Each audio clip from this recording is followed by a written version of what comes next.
Hi all and welcome to another edition of the Truth, Honour and Integrity Show. We keep pushing the boundaries out. This show will push it. This show will go very, very deep, and I mean deep. I've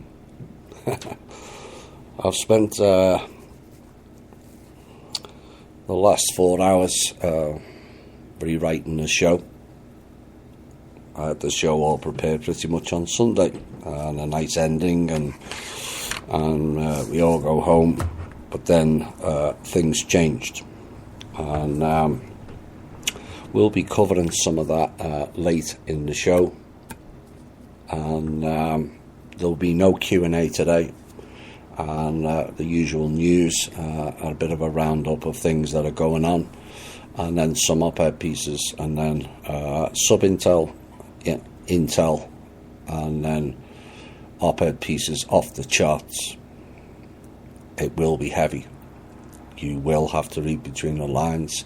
You will have to go deep into the core of yourselves and grasp what is being said.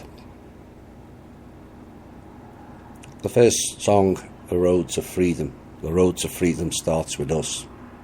It was never about anybody else. It never was. You'll find that out in the show. There's no Pleiadians and all the other rubbish coming to save us. They can't. In fact, many of them didn't want to. And the second song, How Did You Love? How have you loved? How will you love going forward?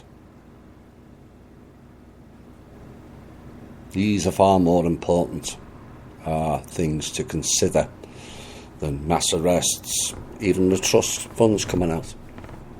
I've said it repeatedly.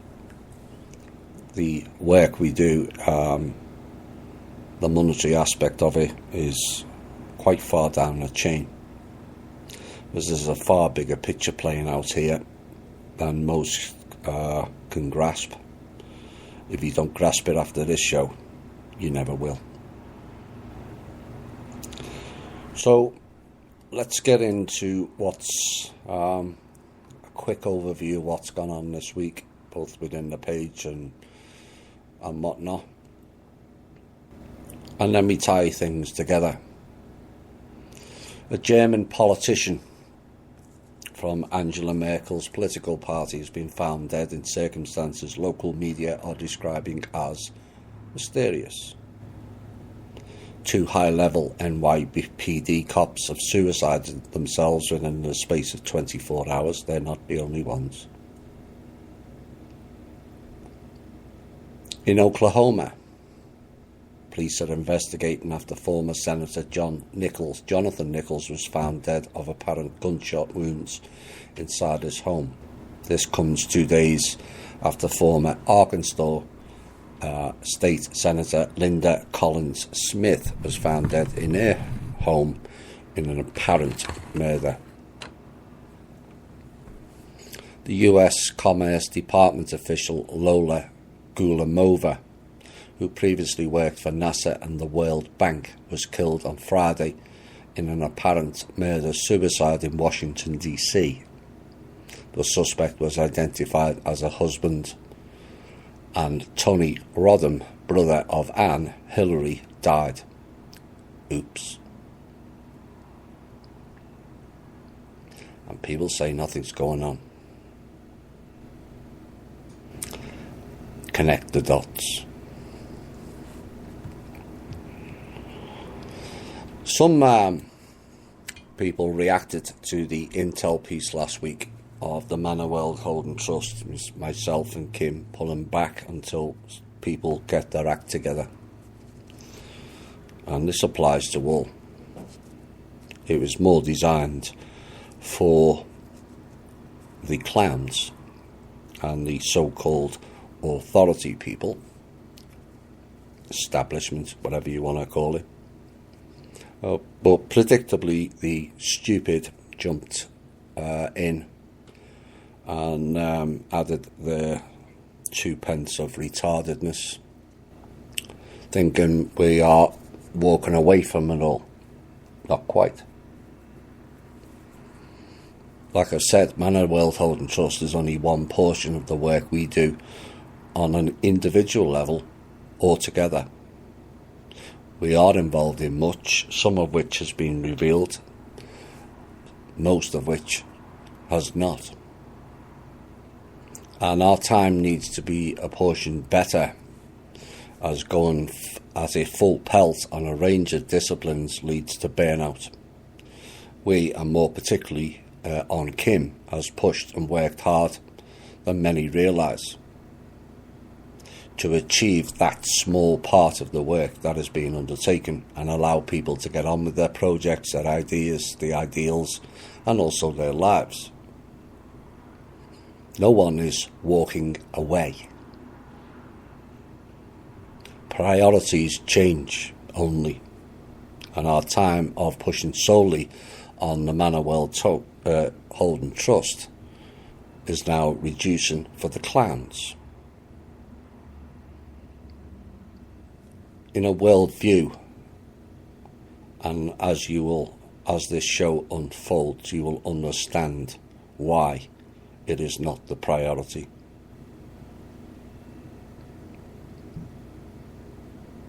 Remember that Kim and the Manor World Holding Trust is not selling anything. It's not promising anything either, as such. The trust will be there for the next 497 years, in fact thousands of years beyond that. But because of the agreement, the trust will be there for 497 years. Whether she delivers it today, tomorrow, 2 weeks, 2 years, or 2 generations. It will come out when the timing is right. That is not decided by Kim or me, contrary to an email this week. It's just not. You don't understand the bigger picture. Some people just don't think enough or care enough as to the people who are doing this work. It's all about just get the money out for some people. That is service to self, and this is why the world is and was in a mess. Do people really consider what goes into this? I often wonder sometimes. Do people understand the pressure Kim is under? How many really care? Everyone wants to know when are the funds coming out without the consideration of those doing the work to fulfill that. And what people don't understand is this was part of a mammoth task to undertake into a teeming nest of vipers, clowns and service to self people. It comes out when it's ready. In my own personal opinion, which means that's just me, I don't think we're ready. And if people were honest with themselves, they would agree. But it's not me who's making that decision. It's not Kim either. Now, last week's show appears to have triggered many this week. And even when you do pieces on people to support and help them, only to have it looked at yet again as some sort of a hit piece.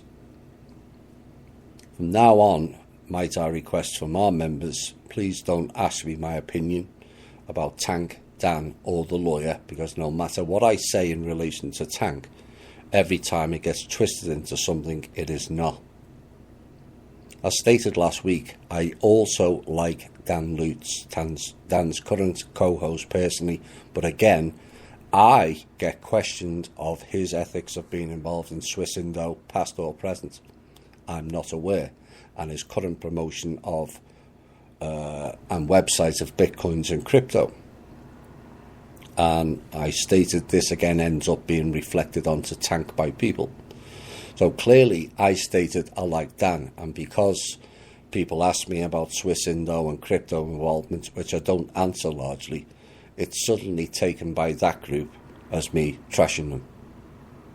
So if you have issues or questions about Tank or Dan, please go and ask them. I will not be answering any more questions about that group, because it appears from my perspective, no matter what I say with regards to Tank or his group, it will not be heard in the manner it was spoken. Once, it can be brushed off as a misunderstanding. If it happens 3 times like it has, then it becomes something else. And this is why people have to look within themselves more. Why do people keep attacking other people with no foundation? The answer is they are attacking themselves, but would sooner project at somebody else. Now, this past week, some members got excited that one potential whistleblower is going to blow all out. And the name is John McAfee. Yeah, he who created the spy network on the people under the guise of computer safety. And then he realised he'd been duped and sold out, and is now potentially coming forward. But yet again, in steps Interceptor Man, as I now call him, into the equation.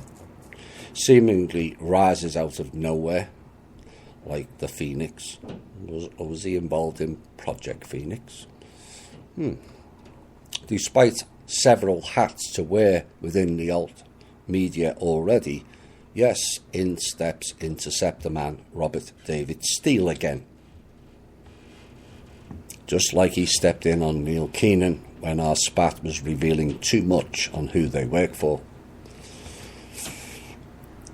He's appearing at this point now to run the whole of the alt media, or so he thinks, and it's up to the people to react to it accordingly. I'm not asking you to do anything. It's your own choice. It's your alt media as much as mine. But wherever there is people potentially blowing stories, whether it's Kevin Annett, whether it's the Crowdsource for Truth, I think the name is, or now John McAfee, in steps Steele, or the collateral accounts, he stepped in on that, or Jordan Sather, he stepped in on that. Are people not connecting the dots yet? As they should do. Let's get into some news, which seems insignificant at this point, but we'll go through the show as it see how it pans out.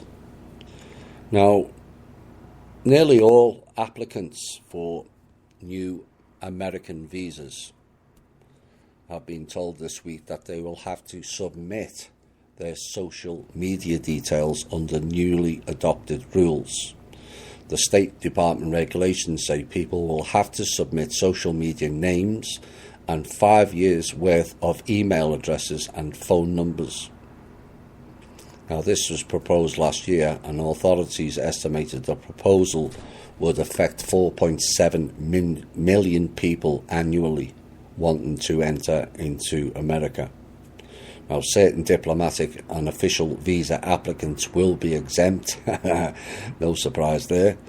That's the clowns.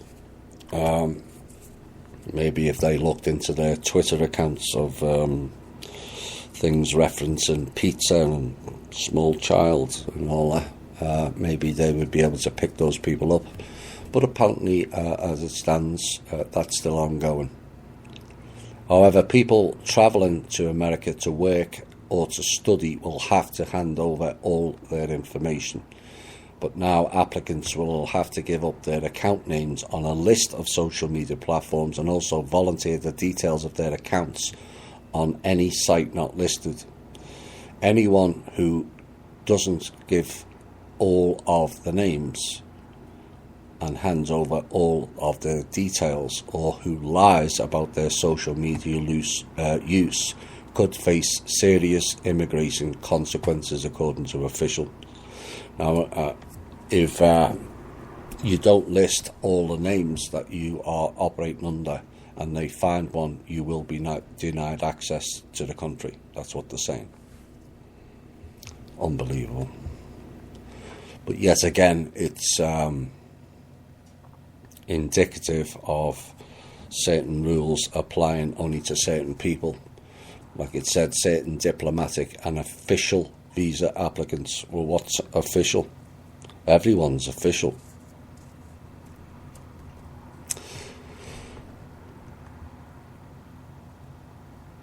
A report come in, of course. I think we'll have more. No, that was last week, wasn't it? The weeks are just blending into one at the moment, and so are the shows. Heavy rains in the Midwest are causing levees to breach along the Mississippi and Arkansas rivers, which may eventually put thousands of homes in danger.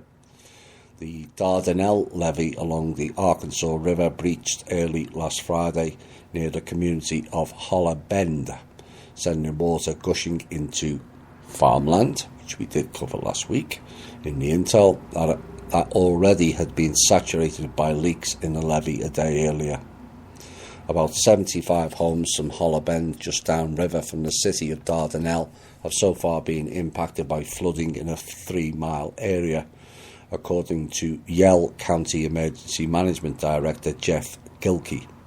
Now, the Yell County Judge Mark Thone urged that everyone in the area to evacuate immediately, and the rushing water is expected to spread to Smiley Bayou, an area of about 500 people. Now, because the terrain is hilly, only an unspecified number of people in low-lying areas are expected to evacuate. Now, just upriver, Dardanelle, a city of about 4,700 people, was preparing for floodwaters eventually to encroach from the bayou side, according to the Mayor Jimmy Witt. Maybe in the future we have to move away from rivers and oceans altogether. You know, it's costing a lot of people lives, it's creating traumas, priceless artifacts that people keep that you can't replace. Money will not replace certain items, like photographs or stuff that's on your computer, you know. And we have to think long and hard in the future of where we're going to live, because it's currently not working too well. Too many people are losing their lives, and livelihoods for that matter. Russia and the United States have blamed each other for a near collision between warships in the East China Sea on Friday, with both countries accusing one another of dangerous and unprofessional behaviour. The people not asked the question, why are Russia, and also why are the United States, not America, even in that area with warships? Is that not in and of itself an act of war to the nation of China? Can you imagine Russian and Chinese going up and down the east and west coast?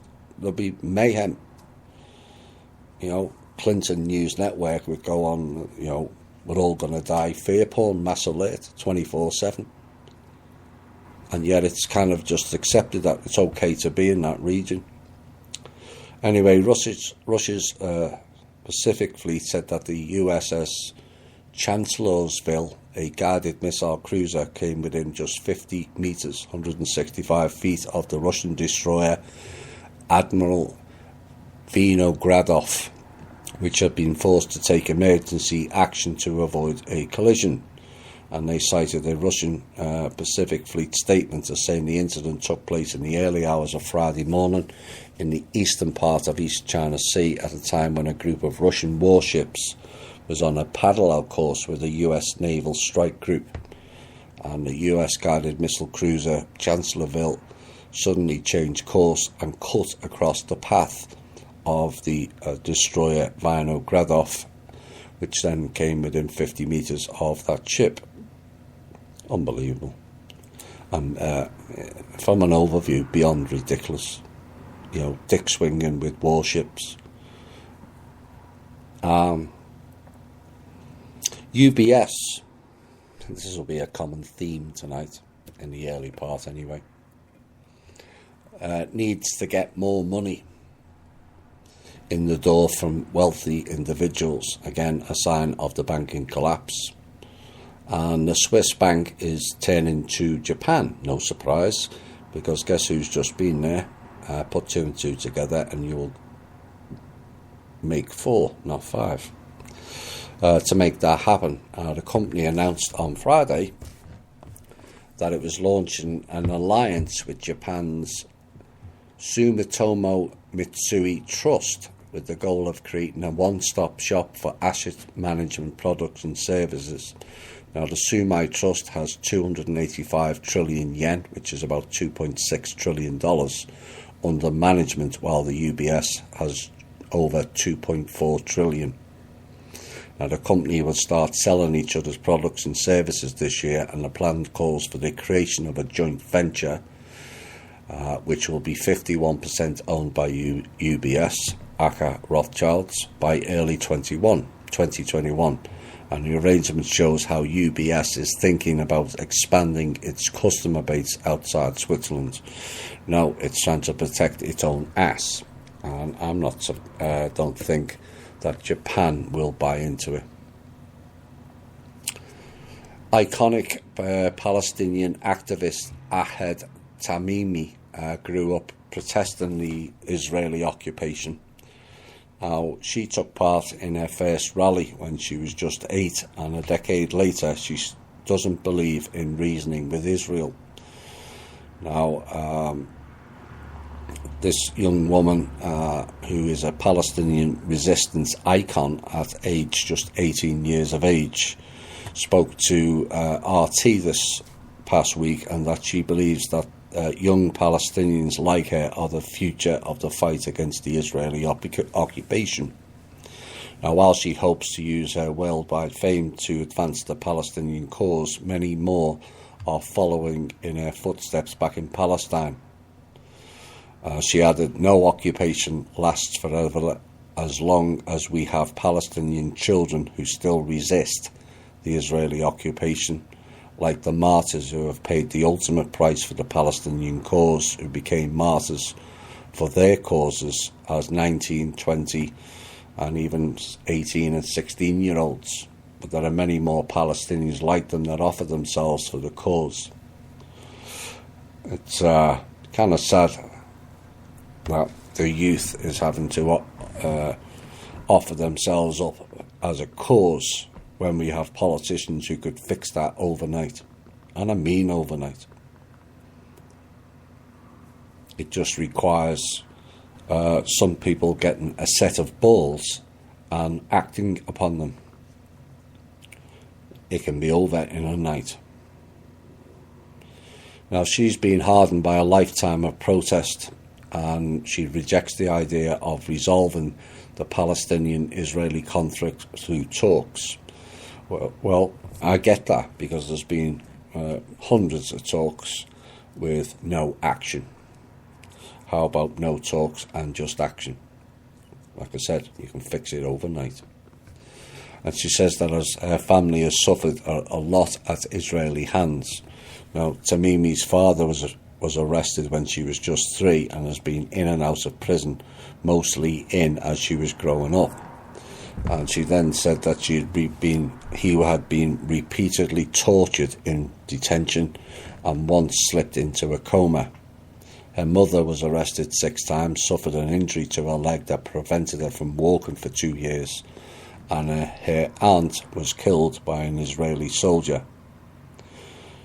Risking death every time she rose to protest the status quo, Tamimi says she doesn't feel fear anymore. "I first demonstrated that when I was just 8. I was very afraid at the time, but the more I participated in the demonstrations, the less fearful I became." And she said that she refuses to be victimised by the Israeli oppression, calling herself a freedom fighter rather than a victim, which is an important concept to grasp. And the only way to liberation is popular resistance and the confrontation of the occupier in all ways possible. So I thought I would add that piece in. It seems, we have certain freedoms in this country, not as much as we would like, but when you're living in that environment day in, day out, it does create anger and the want for violence. And when you've got girls 8 years of age demonstrating against the system, it kind of puts it into perspective when we've got people with badges on their shoulders sitting in five-sided buildings and White Houses. Does it not? If an 8-year-old girl can stand up to oppression of a behemoth of dark and evil, the question is, when will you?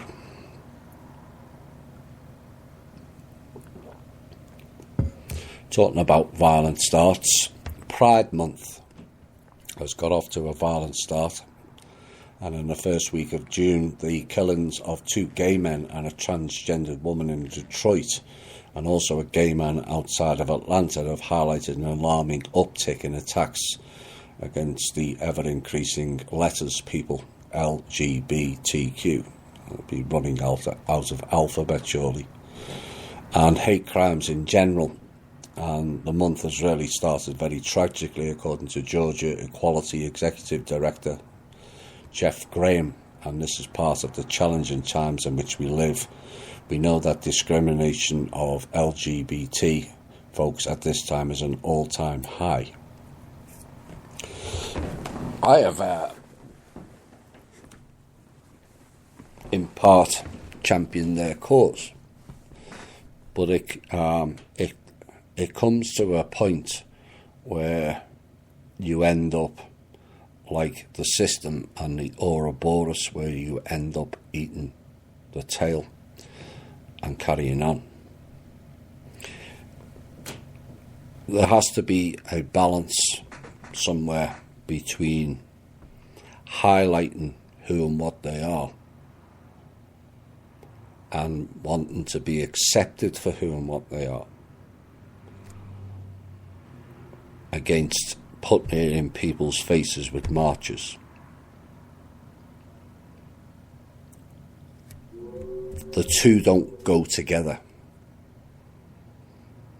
You have a deep religious section in America that will not accept it because of their religious background.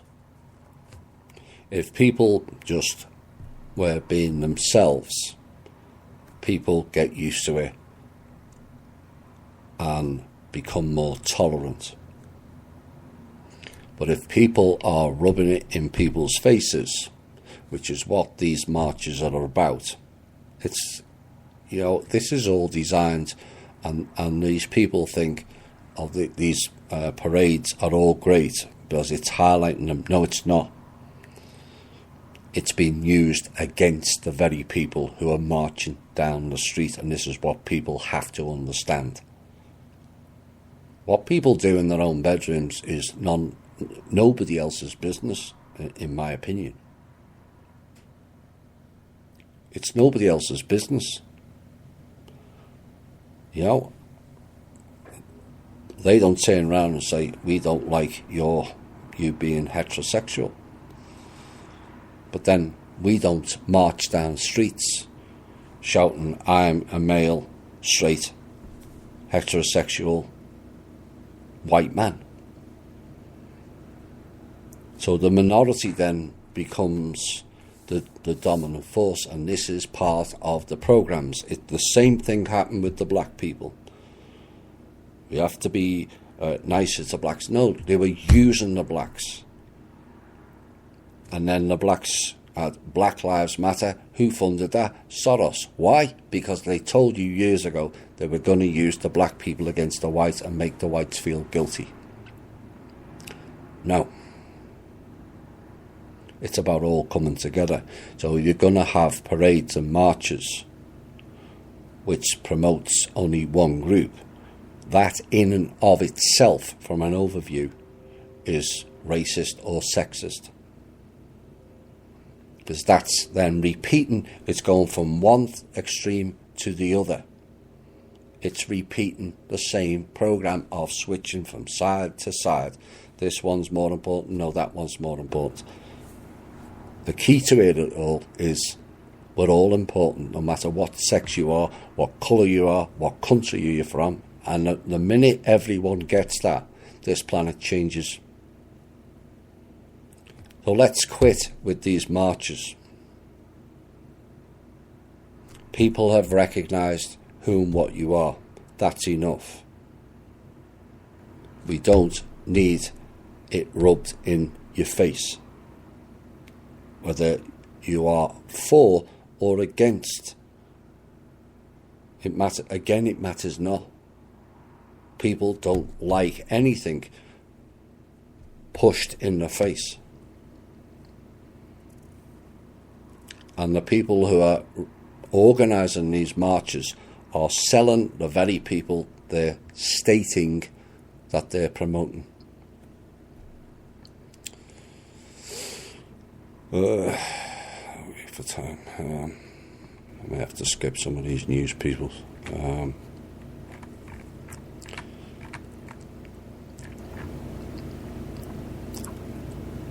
Let's leave that one.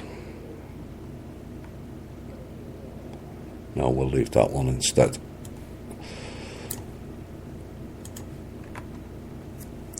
Israel has the right to annex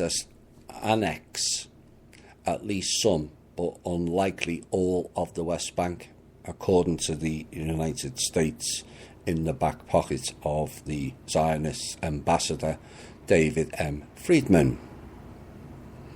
Of course, David was born in New York and also to Jewish parents. Yes, I've said it again, because it's real again. Opening the door to American acceptance of what would be an enormously provocative act.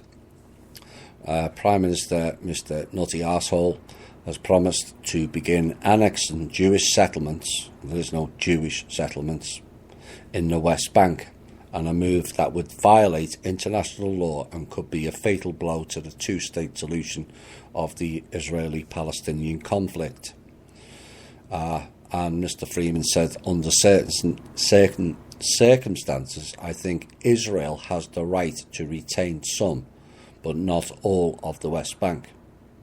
Now, in a fairly wide-ranging interview at his Jerusalem residence last week, Mr. Friedman accused Palestinian leaders of wrong-headedly using massive pressure to deter business leaders from attending an economic conference that the administration is organising this month in Bahrain, where it hopes to impress upon them the financial windfalls they can expect if they embrace the administration's peace plan. In other words, they're bribing people and countries into obtaining land that never belonged to them to begin with. I'm sorry, history, his story lied, our story doesn't. And we need better ambassadors, I'm sorry, because our foreign policy in this country is beyond a joke. It facilitates war, discord and trauma. And he went on and said that the long-awaited Trump peace plan was aimed at improving the quality of life for Palestinians, but was unlikely to lead quickly to a permanent resolution of the conflict. No, because certain ones are not interested in a resolution. Never have been. That's why you have to force them.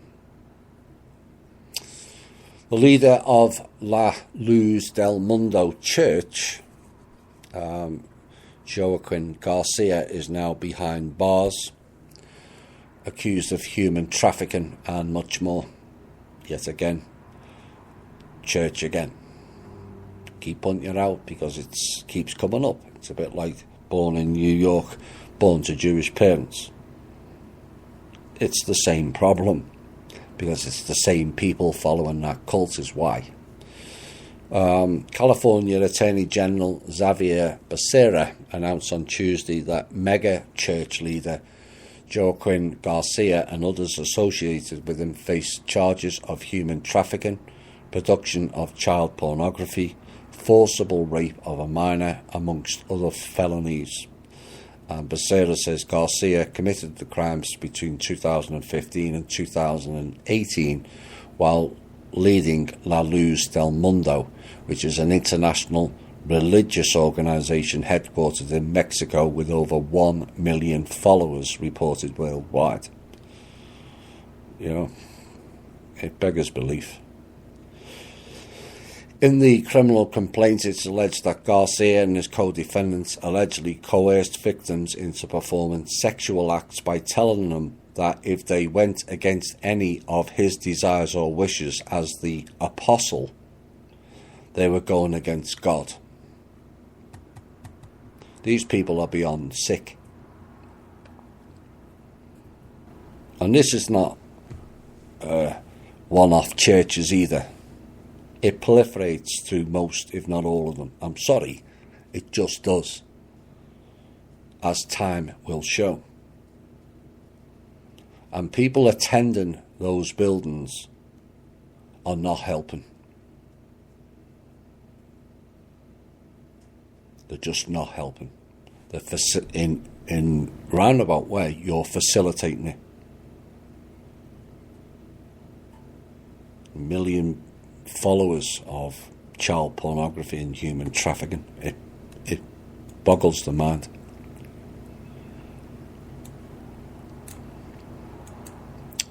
House Judiciary Committee Chairman Jerry Nadler, TikTok, told Democratic leaders at a closed-door meeting this week that he would issue a subpoena to Robert Mueller within 2 weeks if he's unable to reach an agreement to secure the former special counsel's public testimony. And Nadler's comments at Tuesday's meeting were his clearest remarks to date on the possibility of compelling Mueller's attendance at a public hearing. Well, the committee is still negotiating with Mueller, who, according to Nadler, is thus far only willing to answer lawmakers' questions in private, which is a non-starter for most House Democrats. And the sources caution that the committee has not settled on a timetable for a potential subpoena to Mueller. Speaker Nancy I Can't Talk Properly Pelosi hosted the meeting, and 4 other community chairs were also in attendance. Beyond stupid. That's another complete waste of energy and time, that lot. The Indian Air Force has said it's not been able to locate the Antonov AN-32, a Soviet-era twin-engine turboprop transport aircraft that it disappeared mid-flight on Monday. That's more fun and games. Now, the plane took off around 12:30 at Jorhat, a city in India's eastern Assam state, bound for an airfield in Manchuka, which is about 128 miles away to the north. And the aircraft contacted ground control about 30 minutes after takeoff, but had not been heard from since. And the families, listen closely, of the 13 Indian Air Force personnel on board have been notified. Another former president has been arrested, this time Pakistan. Asif Ali Zardari has been arrested in a multi-million-dollar money laundering case in another legal blow to opposition parties who are challenging Imran Khan's government. Now, the widow of assassinated former Prime Minister Benazir Bhutto was held after bail extension was rejected in a case alleging millions of pounds had been spirited out of the country. Of course it has. And we all know where it went. Pakistan's Supreme Court established a commission in September to investigate and found that at least $400 million had passed through thousands of false accounts. Let's do sub-intel and then we'll have a music break. These are all connected. They're all news items in many ways, but connect the dots. The Queen's former home, Malta home, land of the Knights, Villa Guardamangia has been put up for sale for near €6 million, which is about $7 million. And the villa, located on the outskirts of the capital Valletta, is the only place outside of the UK that Queen Elizabeth II has ever called home. And she lived there actually between 1949 and 1951, in the early years of her marriage to Prince Philip. I was going to say something else then, perhaps not. Who had stationed in Malta as a naval officer, only because he was Knights of Malta. And the Grade 2 listed property has since fallen into disrepair and is currently being listed by a luxury real estate agency which describes it as an amazing grand palazzo-style property with documented great historical value. I guess someone is stepping away from the Knights of Malta. Christie's in London is being pressured to cancel the auction of a statue of Tutankhamun's head after Egyptian authorities claimed that the bust might have been stolen from the Karnak temple in Luxor. The 28.5 centimetre high statue is more than 3,000 years old and exudes strength and serenity according to the Christie's listing. Now they're planning to sell the bust as part of a private Risandro collection, which will be auctioned off in July, as in July the 4th. Which other family was selling off things on July the 4th? Now, other items include marble heads dating from ancient Rome, a painted wooden Egyptian coffin, and a bronze Egyptian cat statue. Oh my.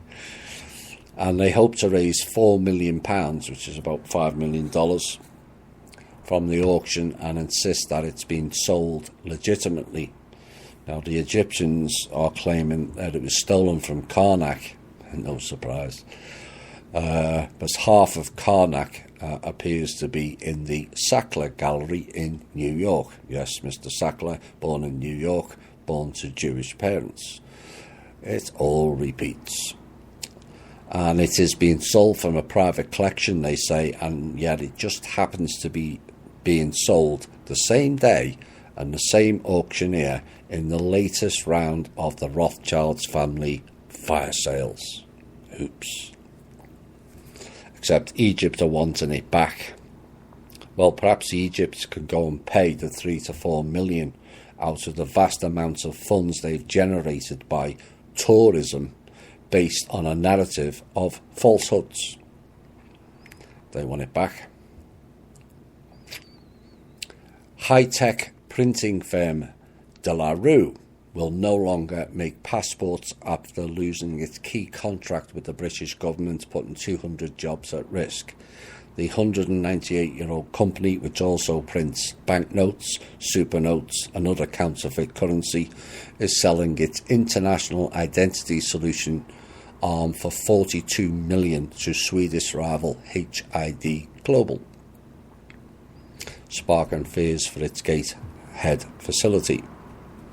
De La Rue, for those who are new, is owned by the Rothschilds. We'll be back shortly.